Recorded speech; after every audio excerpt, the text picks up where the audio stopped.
Just as Odin is synonymous with Zeus and Osiris, and you have Typhoon, the main enemy of Osiris, and Set, the enemy of Osiris and Horus, Apep is the main enemy of Ra, also called Apophis.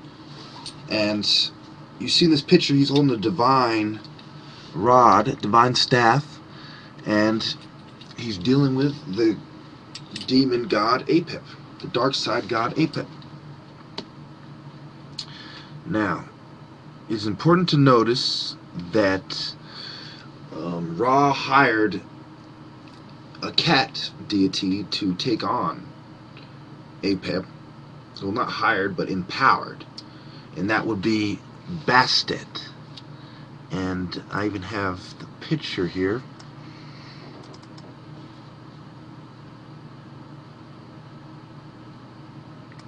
So, those various creatures that Ra used to battle the dark demon god.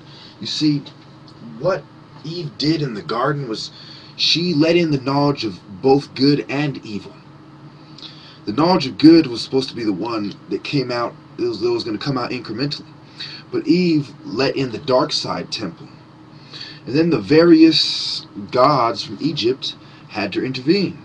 The ones that are portrayed as rabbits, the ones as cats, Sekhmet even. Okay, there's different tools of the light temple. And in this instance, we have even fire being used. We even have the tree of life being portrayed here as well. So there is no question that the Bible and the Torah and many other religions draw from the stories of ancient Egypt directly. That is no coincidence.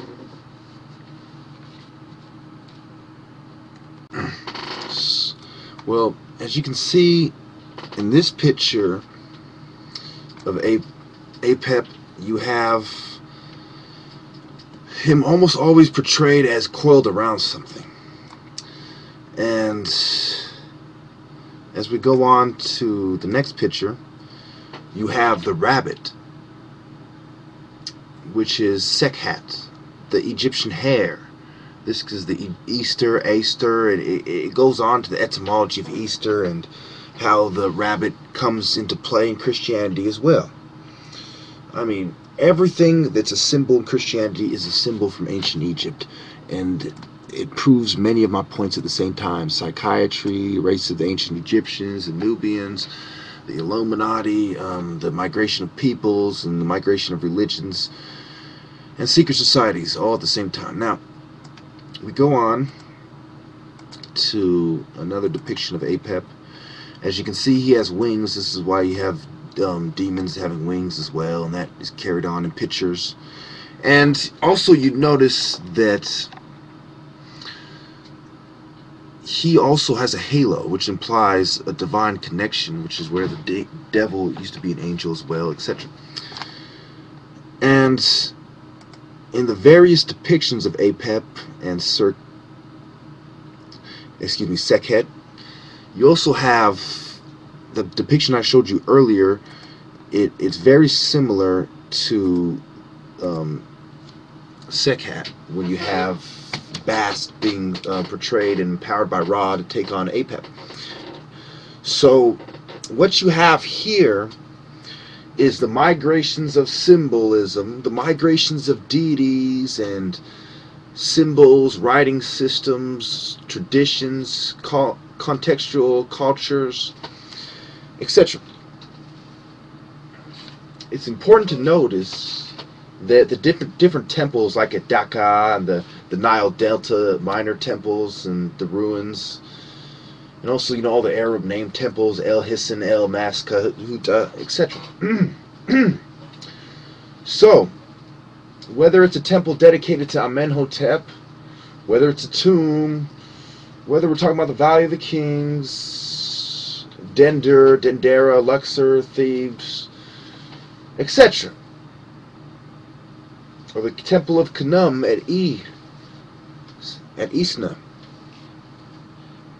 we are going to come across the same gods, and the temples migrate to other places like the temple in the Sinai, and so did the Jews, so did the religion. What place are we fighting over here? What was Jerusalem? Israel was part of ancient Egypt as well. The original Israelites were Canaanites, descended from Ham, part of the black ancient Egyptian empire, and the Semites who mingled with them were the Jews. So the people migrated the knowledge, the servants, the different armies, the different cults for the pharaohs. And you had the fighting systems, the writing systems, the systems of alchemy, astrology, the secret society systems, the Masonic symbolism, signs, the biochemical, astrotheology, etc.